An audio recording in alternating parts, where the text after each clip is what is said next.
Hi, thank you all for being here. Am I talking loud enough? Okay. My name is Rachel Hurd. Lindsay invited me to be on the panel because I am both very involved in decoding dyslexia and have been involved with meeting via Zoom a lot of the people in the movie. It was like old home week from the education I did for myself during COVID. But I'm also a school board member. I've been a school board member in the San Ramon Valley School District, which is in the East Bay, but further east, since 2006. And what brought me to being a school board member was I was an involved parent, and I was fighting the fight that a lot of us dyslexia moms fight. But I did it in a very cooperative way. I was very involved in the Parent Teachers Association and just kind of grew into being a school board member. But during that time, I've learned a lot and have actually kind of been the spark to make some really significant shifts in a school district that was a full-on Lucy Calkins New York Reading and Writing Project district, and now we are a structured literacy district. So I think that's why you wanted me here, but I can also answer questions about the advocacy that Decoding Dyslexia is doing to try to change this for all schools in California. Hi everyone. My name is Eva, and I'm a junior at Berkeley High School. I'm also someone who has dyslexia, and so I can speak to what it's like to be a student in USD who's experienced in more of a, this time frame. Yeah. Hello, I'm Rosa Higgs. I'm a graduate of Berkeley High, class of 1962. Oh yeah. And I'm here to discuss some of the programs or incentives that we can foster to include the literacy levels of all of our children.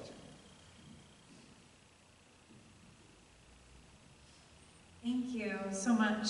So Rachel, and anybody can answer afterward if you have something to add, but Rachel, as a school board member and a reading advocate, what resources do you think are needed to combat the literacy crisis? So I think the starting point resource is that you need data. You need to make the case that you need to change. Then when you decide you need to change, you need to learn. And so you need some people kind of leading it, spearheading it, and then you need the teachers to learn. And you can't bite the whole thing off in 1 year. When we started working on making the change, we had a 5-year plan and we broke it up into pieces. Fortunately for us, a lot of resources came during COVID that kind of aligned.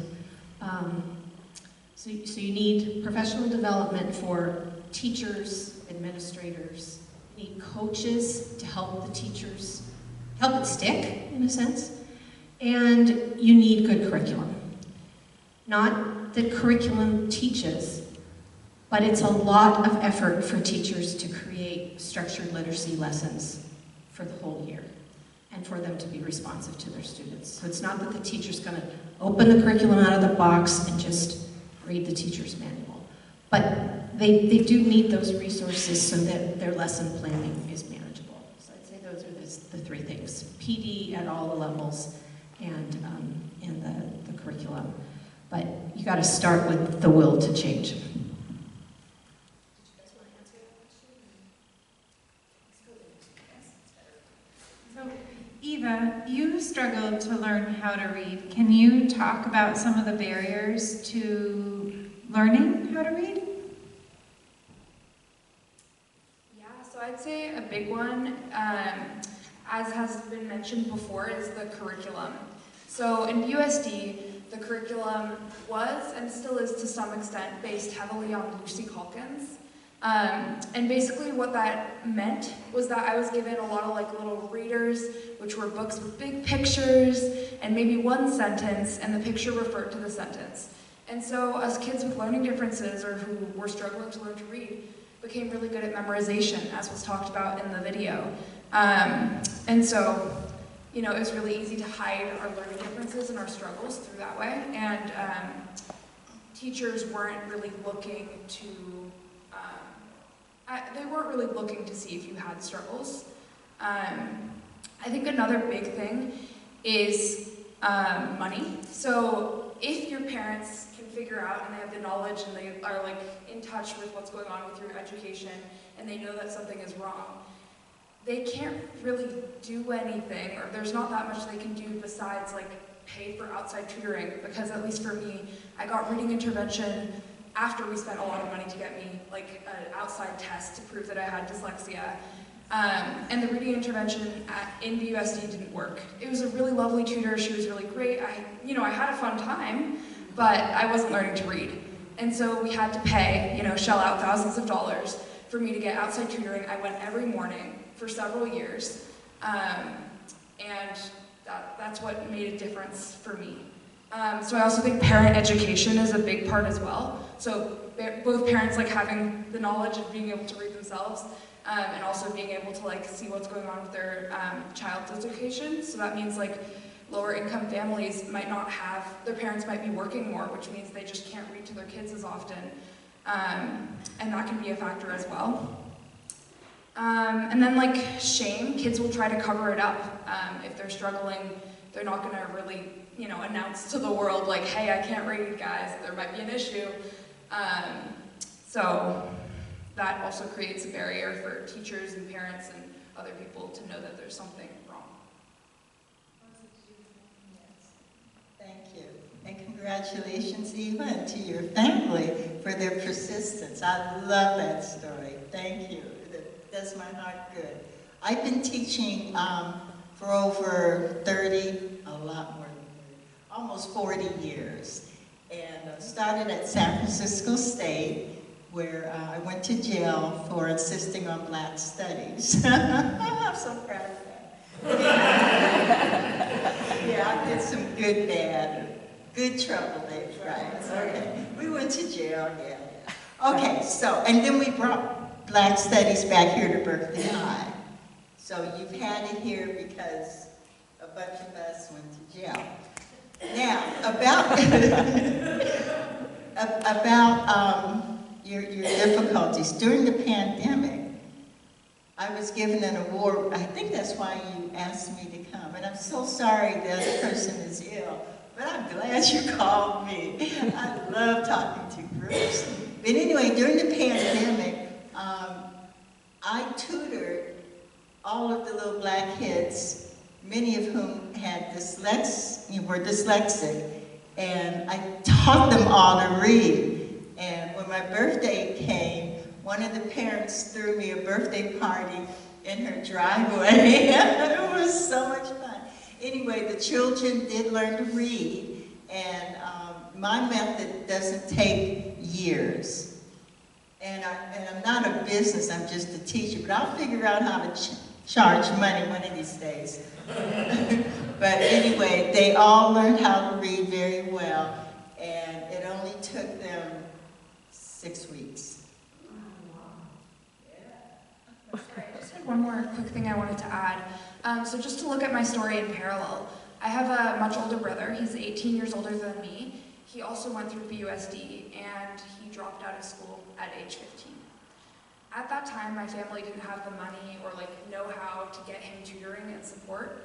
And so if you can see, these two stories in parallel, there's so many other students like him who just didn't get the support I did. And so one of the reasons I'm here is because I want to stand up for those students. So, yeah. I'd like to just add on to that. When my kids started elementary school, when the oldest was in first grade, was the first year our district had adopted the open court curriculum. So even way back then, this would have been like 98, 99-ish, we were leaning in because as a state, we were involved in the reading first, movement, but we weren't a district that got any of that money, but we had forward-thinking district folks, and so we had good curriculum, but they hadn't made a district-wide investment in changing teaching practices. So you had teachers working with this good curriculum, trying to use it, but they didn't understand the subtleties of why is it done this way versus that way, and so it didn't have the impact. Then you had the teachers that were really bored with that kind of curriculum, go find Lucy Calkins and kind of bring that other wave in. But that's how I know my kids were dyslexic, because they did have some good structured phonics. They didn't have the know-how of how to adjust it and do more for the kids that it wasn't sticking for. Related to the whole phonemic awareness thing, I remember myself being in kindergarten and sitting on the carpet as we're all reading, and most of the kids had been to preschool and I hadn't. And I was like counting, when is it my turn? And trying to look ahead. You know, that same story you hear lots of people talk about. And my teacher picked up on it. And she pulled me aside, and I remember her having me work with an aide with these really old books, but it was like relief because I learned the missing pieces in just a few weeks, like you're saying. And then I was back with the regular group. And so just that whole concept of in the classroom, immediate intervention, fix the problem. You don't have to wait till you're 2 years behind and get into special education. If the teachers know what to do and what to look for, it can be fixed, you know, on the spot. That's a lot of really good advice. So, Rosa, how do you think families can be engaged in supporting literacy development, and how can schools involve community organizations to support students and families in their search for literacy? Okay. I'm very sophomore. I got so excited about, can you hear me now? Yes. I am so excited about being here. This morning I wrote everything down because you don't want to hear me ramble on off the top of my head. I could keep you here, you know, someone my age, we have lots of stories, right? And I would love to tell you all of them. But anyway, I will begin with hello. Thank you, Ms. Novell, for extending this very gracious invitation to me. I am honored. I'm sorry your original choice is ill, but still I'm happy to be here. Now, as to the question that you asked me, how can families support literacy? And how can schools engage families in literacy activities? The same question in reverse, right? Move the nouns around. Okay, first I will give you the typical answers followed by my personal opinion and experiences, which are not necessarily academic. Can you hear me? Good. This is important, so listen. You asked, how can families support literacy? And I will give you the canned answer first. Families can support literacy by reading together, visiting libraries, and encouraging writing at home. Creating a print-rich environment, discussing books, and modeling good reading habits that they also help build literacy skills. We know all that, right? Right. And the other canned response to how can schools engage families in literacy activities? Schools can partner with local organizations for reading programs, workshops, and events that engage both students and families. Hosting family literacy nights, providing take-home reading materials, and offering volunteer opportunities in the classroom can foster a supportive learning environment. End of can. Stuff that I have been taught since anyone in here else was born, okay? That's how long I've been teaching this. All right, but they are all good answers, and it's true. Those activities do help, and they did get me an A as I studied for my doctorate. But to delve a little deeper, I learned some personal type approaches that can be included with the academic approaches. You know, the blood, sweat, tears, stuff, right? Okay, for example, a parent can write, this is so easy, a thank you note daily to the child for making his bed, or for eating his vegetables, or even for a smile, or just simply not hitting his little sister, right? Now this thank you note you put on his pillow at bedtime along with some change, you know, like the fairy tooth people did, right? Now, the important part to this is why at nighttime? Because at nighttime is when, after having learned something, particularly in phonics and reading, the child goes to sleep, and then your body is so sweet and your brain is so cool, it makes all these little synapses, and they start maturing and moving around and hooking up words for you while you sleep. Isn't that wonderful? My grandmother thought I could learn to spell like that, but it didn't work. But I still had to learn phonics. So that's why. Another way to engage the child is to take him to the comic book store. My son loved comic books. He has hundreds of them. He learned to read them, and this is how old we are, right? But long time ago, there was this thing called the Cracker Jacks box, and in that box, they had a little book of riddles and jokes, right? And he had memorized them, and every adult he met, no matter who they were, he would ask them one of those little riddles, and they just thought he was the smartest, cutest little 3-year-old they'd ever known, right? And he went to school here in Berkeley, too. Yes, he did. Where he got a very good education. Another thing to do for the very young child is to play a game called Spell It. In my family, you were not permitted to say a word if you could not spell it. And it went like this. The child says, "Oh, I fell down the stairs." And the parent says, "Oh, I'm sorry to hear that. Spell fell." Isn't that cool? And then, so instead saying mom or mother, then the child spells mom or mother. It goes on like that. Then the child spells family members' names. First names first, then middle names, then the last name, then the street name, then the city, then the state, you know, then the planet, etc. There's no end to those nouns, right? And then my daughter, who's here, her favorite was to go to the store with me, not to get candy or pastries, but to buy paper, colored pencils, scissors, all these fun things for writing. Every kind of tablet that you can imagine. Rulers, index cards, markers, crayons, and a whiteboard. And most important, I must admit, I didn't do this and I don't recommend it, and none of the educators I know recommend it, though it is still practiced, like Lucy Calkins' method. But don't do this. Most important, do not clutter the child's room with educational stuff all over the walls. In the room, there should be a Bible, a globe, a map of the city or the United States or the state, a whiteboard, and some art. That's enough. No more.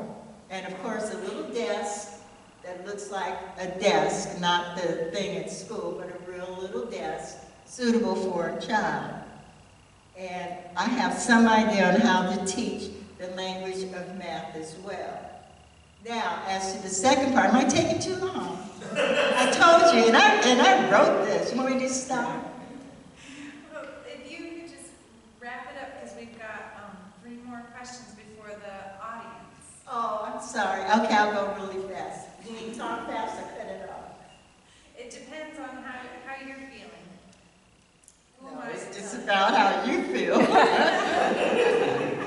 Okay, as to how schools can engage parents. That's the same question in reverse, right?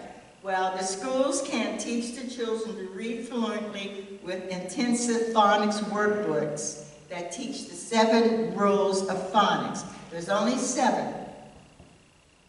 They should share before and after results every quarter.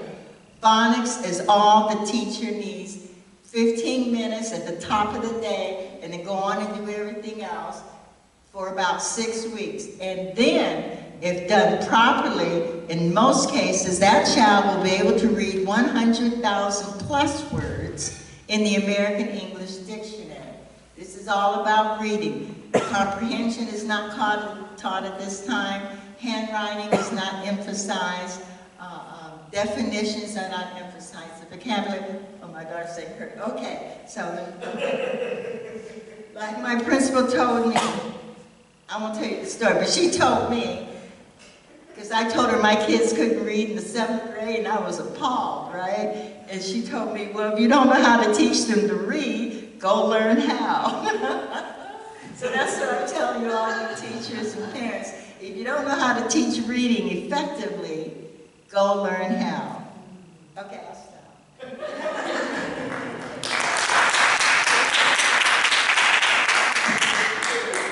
Thank you very much. I liked your unconventional approach. So let's get back to these times. We're having some budget issues across school districts in the state. And so Rachel, I want to hear from you. In times of budget uncertainty like this, how can we set the school budgets to reflect improving literacy outcomes and teacher training and new curriculum if it's needed? That's a tough one, and I'm going to sound like wave a magic wand, right? But it's about priorities.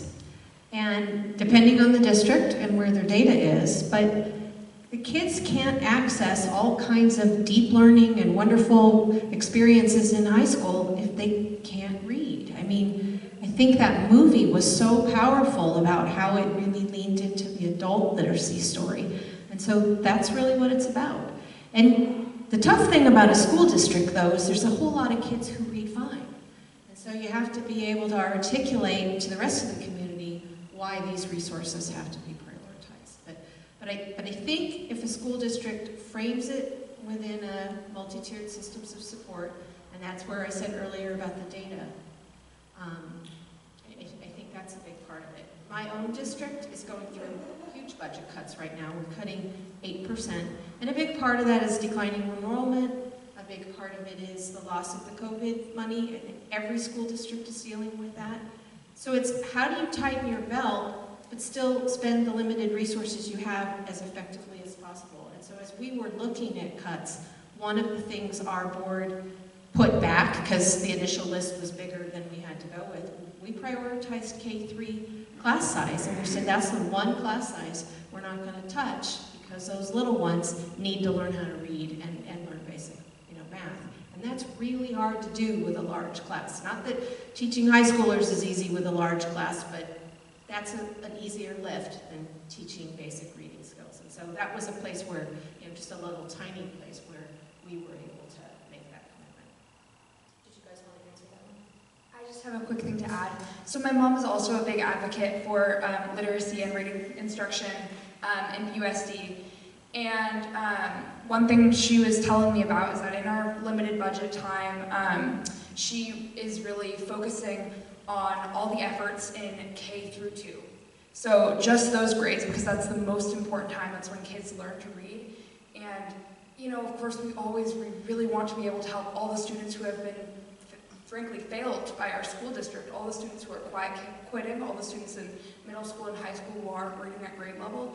And we want to support those as best as we can, but we also need to put as much effort as we can in kind of like stopping the cycle of systemic literacy issues in our district. And so at least something we're hoping for and working towards is putting all those resources into K through 2. And I think right now we have 18 literacy pilot programs, which is pretty awesome, but there's always more to be doing. And I'm excited to see our next steps at the USD. May I? Here I go, but don't call the cops. Because, K through 3 is not my favorite group for phonics. That's the time for sight words and memorizing, see Dick and Jane run and learning the sounds of the alphabet. 4th grade is when phonics should absolutely begin. Let me tell you this story. I'm real quick. My friend, a principal, called me one day and said, how come my kids could read in the 3rd grade, then after summer, in the 4th grade, they can no longer read? And I said, because they were never taught to read. They were memorizing, and they tricked the teacher into thinking that they could read, but they were not decoding words. And he said, well, what should I do? I said, well, they're in the 4th grade, now's the time to teach them phonics. This poor man, he said, what's that? He was a principal, right? And so I sat him down and I taught him and the 3rd grade teacher to prep her children for the 4th grade. The 4th grade teacher wouldn't hear of it. But nonetheless, they did teach the children phonics in the 4th grade. And just like in Oakland, and the children I taught during the pandemic who were high school students, like the man I taught who was my age how to read, and another man who wanted to teach his children how to read, it has to be phonics. And it has to start at the 4th grade. I wouldn't pour, if I was a budget maker, I wouldn't pour a penny into K through 3. I would put it at 4th grade through middle school. I'm telling you, that's what I would do. That's why I'll never be, bored with that. Well, I've seen it with my own eyes. You can teach them phonics in kindergarten? No. No, you can. And then 1st grade and 2nd grade, and then they're reading in 2nd grade, and they're writing sentences, and then they're doing all the amazing things that the 4th grade standards say they can do. Because support that, I'm sorry. oh, it does. It does. How come 4th graders are still so far behind? Because they didn't get it taught in kindergarten. But we have places in the United States where what they are calling phonics, maybe you did real phonics, but they... No, I'm talking about real phonics. I'm talking about structured phonics. I'm talking about teaching what people call sight words based on phonics, but this one sound is kind of weird. It's spelled this way instead of that way. So you're recovering these kids in 4th grade by teaching them phonics in 4th grade, but you can actually teach them those things in kindergarten. How to decode words in kindergarten. Yeah. And mixing the writing with the reading helps it stick faster too. I'm so happy to hear that. Tell me excuse me people, what are you using? Well, there's lots of curriculum that will work. I was talking to someone in the audience whose school uses a program called SIPS. It's an acronym. We don't know what it stands for, but you can look it up.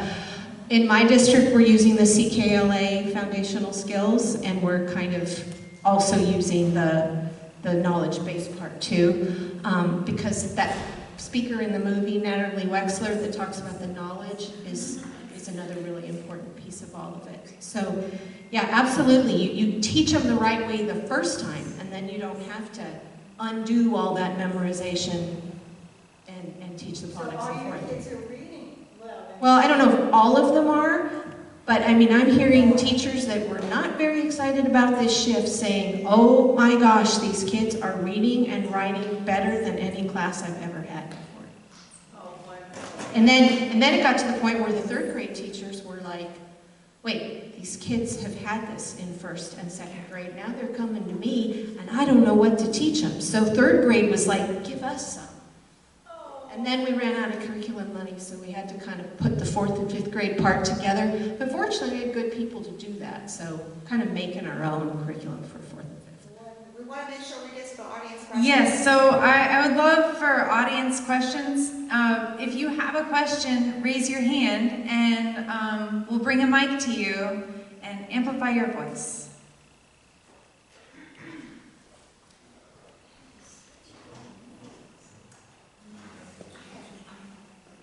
Hi, my name is, can you hear me? Hi, my name is Grace Sukford. It's not a question, but I just wanted to share my own story about my own child. So in the movie, it talked about EBLI, the program that they saw the whiteboard and the spelling, and David Chalk probably learned how to read after 4 days. I took the training myself to teach my son.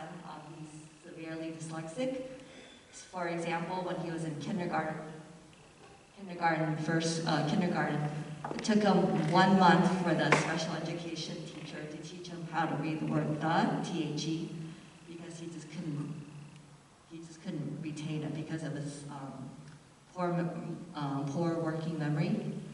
And during that time, we tried different curriculums. We tried, maybe some of you heard these curriculums, Wilson, Sunday, All About Reading, Barton, and so once I started Ebley, so he started to read some decodables with those other programs, but after we started Ebley, he was reading regular, real, authentic books after 2 months, like the Boxcar Children.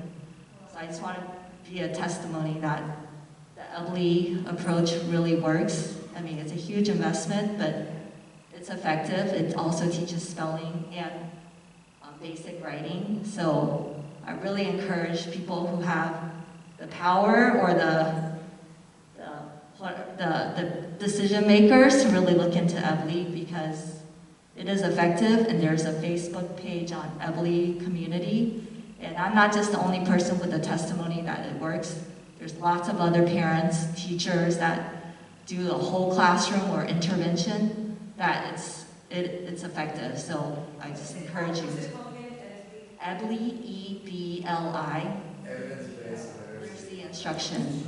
So, and just so you know that during COVID, she put 20 of her lessons online on YouTube for free. So if you want to try it out for your kid who might be struggling in something and see if that approach kind of fits with their personality, there's a way to try it without investing a huge amount of time and money into it. Just FYI. Right. There's free webinars to understand their approach.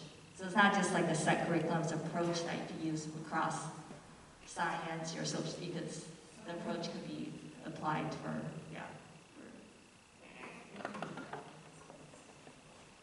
Any other questions?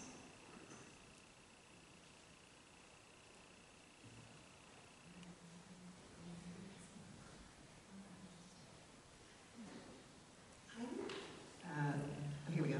Cuts in and out. I'm curious because it's like here, I'm not in Berkeley, but I've been kind of following from a distance, like the lawsuit and the process over the last several many years, and like, so there has been data that's been shown, like, and over again, and so, and then like experts and lawsuits and etc. So it's not a matter of like the knowledge or awareness not being there, but it really seems like, how do we change the hearts and minds of teachers, and also the education system for teachers coming up and through the pipeline? Because as a parent, it's like I want to look to my kids' teachers as the experts, but I have to say, as a dyslexic person myself with a dyslexic child, like that kind of got blown up. So it's hard to have trust anymore about much with regard to like the teachers as the experts when they don't know actually how to teach my kid to read, and then when they're presented with the data, there's like a defensiveness about responding to that data. So first I'm going to ask Rachel to answer, and then I'd like to have Eva respond also on how, she's advocated for herself and others, because I think that you can see it from both perspectives, from the school board director and from somebody with empowering kids to speak up for themselves too, because we're not there in the classroom for 6 hours a day. And I think first I need to clarify, I didn't make the change in San Ramon Valley as a school board member. I mean, I got the initial conversation with the superintendent because I was a school board member, and he said, let me have you talk to this person, and we went out to lunch and had a conversation. But what made it all happen was getting a curriculum and instruction person bought in getting the new director of elementary brought in, because those are the people that make the change in classrooms. School board members, as an individual, do not have that power, and I just need to be, clear about that. But how do you change the hearts and minds when you're trying to, how do you change the hearts and minds when you're trying to lead from like a board perspective? Well, if I can just take the time to describe the moment where the stuff hit the fan, was because we were doing work in dyslexia. We had a work group. We were looking at the dyslexia guidelines and talking about how we were going to implement them. But then I was invited by a teacher on special assignment to come to this meeting with kindergarten, first grade teachers where they were rolling out something. And I was looking at the director who I'd been working on the dyslexia work group with, up there selling how we were going to do Lucy Calkins' phonics program. And I was sitting, I felt like I was, I don't know if the right thing is the Twilight Zone, but it was like, what the heck's going on here? We're committed to this, but now you're doing this. And I'm so thankful that that teacher invited me to that meeting, because it was like I was a mole. And that was what really created the opportunity for me to say to the superintendent, I need a meeting. And he was a high school teacher, he didn't know anything about teaching reading, but he was able to say, Rachel, I know you know a lot about this, and that you've lived it as a parent, you've lived it watching your kids, you're really involved in decoding dyslexia, and I trust you. I want you to talk to this person. And when I sat down with her, I'm like, okay, I'm gonna have like 15 minutes, right? I took Scarborough's rope, I don't remember what the other two things that I took, but I basically made my case. And I was lucky that she had been a high school English teacher, so she didn't know about teaching reading, but she had seen a lot of kids who couldn't read. And she had had one child of her own who had struggled, that she had managed to help with Hooked on Phonics. So she kind of, understood what it looked like. And she said, you're right, and we need to fix this. Can you be patient? This person is a year away from retiring. And I was patient, and then they invited me in the room as we got to start shifting. And what was amazing was there were teachers who were already like, this isn't right. Because, the teachers had a variety of experience with phonics or more phonics, because they bring out in the movie that true balanced literacy, if it was based on the National Reading Report, did include phonics. It was just how it all got polluted by the people that were just the hardcore believers in whole language, right? And if you've ever watched somebody pick apart like a Fountas and Pinnell lesson or an LLI lesson, there's phonics in those lessons, but it's so illogical, it doesn't tie to anything else you're doing in the lesson. So that's what it really drives home, is that you need that continuity. You only have a 90-minute literacy block or whatever it is in your school, and you have to be as efficient as possible. You need to be working on reading and spelling and reading and letter formation and all of that simultaneously so that it's as efficient as possible. So how do you create the will in the teachers? You take the ones that are interested and you invite them to get more training, and they become the proselytizers of, oh my God, this is amazing. And I heard just 2 weeks ago at a staff development day, a teacher who had been through letters, and she said to the whole room, it's the best training I've ever had, it's better than any of my teacher training, I use it all the time, and we have probably 30 to 50 teachers that have done that. And so, good teachers want to be effective, and when their colleague is telling them this is the best stuff, they sell it, right? Way more than some superintendent mandating it. But that percolation thing takes a really long time. And if you're sitting there with a dyslexic child, you're like, I don't have time to wait for 5 years, right? So it's like, how do you change the system, but how do you also lean into your own child's needs? But I'll echo what you said about EVLI, or Reading Simplified, or the program, it came out of University of Florida, it's called UFly. Those are all really accessible training that parents could do. Or I tutored my own daughter, and it was not great for our relationship. Tutor your friend's child and let your friend tutor your child. Highly recommended. But it's those kind of things where, maybe parents working together and cooperating, or it came up in the introduction introductions about, oh, it was the foundation person talking about teaching volunteers. Get some friends together and take advantage of the training that they're getting. But I think it's a both and. Change the system, but recognize that that's slow, but then try to deal with your child's issues. And I'm going to let Eva answer that question, and then we can come back to yours. Sorry, could you repeat it? It was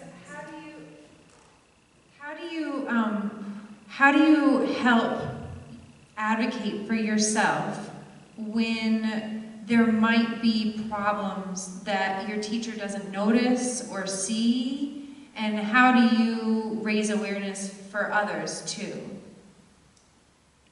Yeah, so I think a big part about this is not just the learning difficulty, it's about the anxiety and shame that comes with it. So students are going to have a really hard time advocating for themselves and telling teachers what they need if they have been told again and again that they're stupid or that they're dumb or that they can't do this. And even if people don't tell them, you still feel like that. You still notice that everyone else in your class is progressing. And even if, like me, you're lucky enough to get that outside tutoring and get that intervention, it's still really hard to unlearn those patterns of, you know, I'm stupid, I can't do this.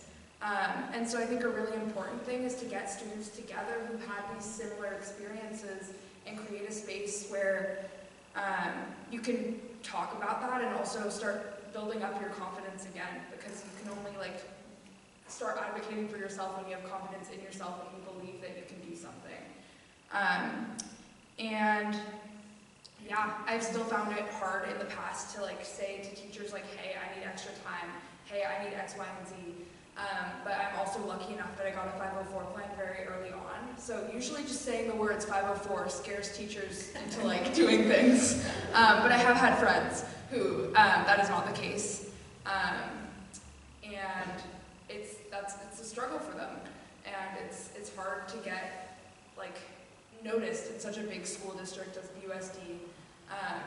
And it's really hard to like get switched out of a class or I don't know, like even report on a teacher who's not, you know, they're required to give you your 504 recommendations, or accommodations, but some teachers still don't do it, and so that's always a struggle.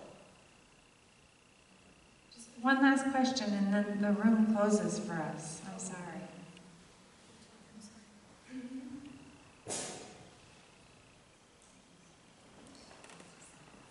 Rachel, you probably don't remember me, but I have a son who's now in middle school, and he was in first grade when he got his IEP. And during the pandemic, he had so many issues, but the special ed department would not acknowledge that he had dyslexia.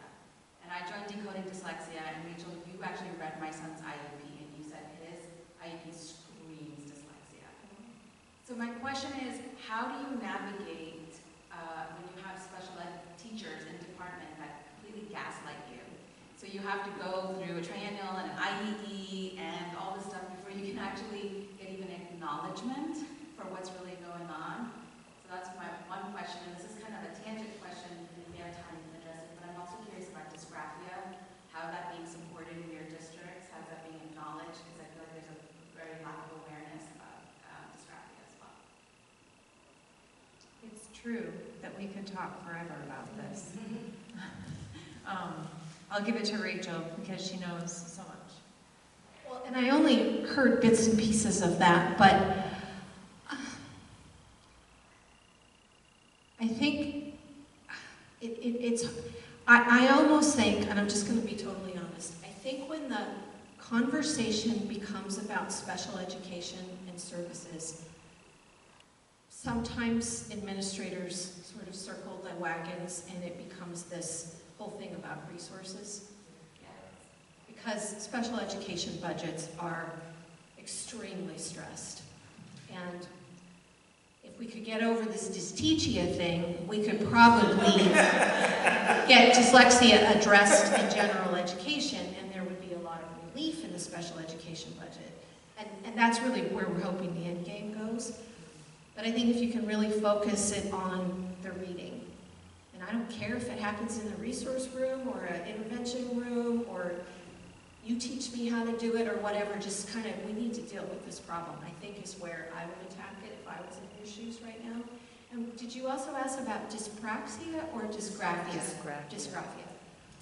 So much of that comes from integrating the writing with the reading and teaching the pencil grip correctly. And, you know, then there's the kids that seriously have dysgraphia where the, you know, just the brain communication signal to their hand doesn't work so well. And then maybe you have to go to typing. But I think the typing part is still a problem because it's the language to manual connection, not just holding a pencil, right? Speech to text. Speech to text, yes. Speech to text would help. But all of those kind of accommodations have become so much more mainstreamed that I think you just keep pushing for it. It's not cheating, it's, you wouldn't deny a kid glasses, right? You wouldn't deny a kid a wheelchair. Can we give them speech to text? But Rachel, at the same point, like just to be argumentative, there's a teenager who's suing her school district because she used speech to text her entire school career and never learned how to read. And so I would say to families who are getting pushed into accommodations before their kids are actually taught to read, I would say pull them out for the hours that you want to use for a tutor.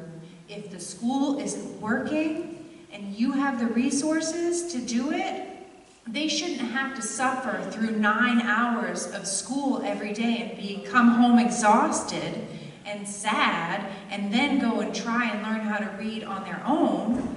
Use the school hours if you can swing it, because then you're catching your kid when they're fresh and energetic and ready to learn. And this is recorded, but that's what I did. You're a rabble-rouser, we know that. But the other nugget that you started with, don't accept accommodations as remediation. It's both and. I mean, full stop. The accommodations are so that they can keep up with grade level material and don't miss out, but the remediation has to happen. And I think Eva wanted to answer that question. I just had a quick thing. I'm not sure if this is entirely related to your question, but I know that in the past in Berkeley, the tests have not been completely accurate in diagnosing for learning differences such as like dyslexia, among many others. And I'm pretty sure I was tested by the district and I was found to not have dyslexia, but my family was kind of like, I really think there's something wrong, so we had to pay for private testing. And so that might also be the case. I know that there's been some improvements in our testing, but I'm not sure that they're completely up to where they should be. And Rosa, if you could just finish us off for the night, can you just, I know that your program works pretty well for older struggling readers, and that you have a really good fast system. Why is it so important that kids learn how to decode? My system, I do have K through 3, pre-K through 3. I have a granddaughter, yay! But my focus throughout my career has been adults, community colleges, middle school on up. This is the middle school I went to, and we all could read in this school. But like I said, that was before you were all born. It's very important because this Lucy Calkins and politics have come into play. And, you know, I'm a chocolate girl, right? And you all know the history of literacy and black people. You were killed before you were taught to read. And if anyone taught you how to read, they were killed. And whatever you do, what was that book? Don't teach them the Bible. So there's a lot going on here subconsciously within our school system about teaching black people, brown people, and poor people how to read. It keeps a hierarchy, not based on skin color, but on preferential whatevers, right? Like, it's really horrible. Teach anyone to read. teach anyone who wants to know how to read. The dyslexia is not, for me, a hard subject to teach. I've been teaching special ed forever. So just continue, and whatever you're using, I wrote it down, and I want your phone number, because I've never heard of that happening. Maybe in Piedmont, but... I know you're trying to end us off, Lindsay, but I have a burning question that I want to ask, especially on the point that you just raised. I'm in a district where we have quite a number of students in high school and middle school who are not reading well. We have a number of students in our district who are in middle and high school that are not reading well. And while I appreciate the investments that our district is making in the K through 2 segment, that's not helping our middle school and high school students right now. And we have a disproportionate number of those students in secondary that are black and brown who are not reading well. We're talking several grade levels behind where they are now. And don't even get me started on the low numbers graduating with A through G, but that's a whole other subject. How do we get them back? How do I get the student back who doesn't want to go to school because they can't read? They're not going to class because they feel stupid, because they didn't get the support that they were entitled to all along. How do I get them back? What is your role in the school? I'm a parent advocate, and I also have 2 neurodivergent students who are Afro-Latino. And I advocate strongly for our black and brown students in our district because I believe that they should receive the high quality education that all students are entitled to. You're not going to like my answer. I want to hear it anyway. Find someone outside of the lopsided school system to teach your child, or to teach you, or both of you. I can't tell you, even in this town, how horrible it is. Let me tell you where I'm coming from. There is not a single black academic published writer in a single school district in these whole United States that any of us has discovered yet.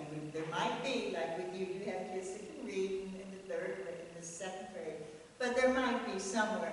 But my group has not found one African-American academic. I'm not talking about books about bullying and how they get along, and I call it mamby-pamby stuff.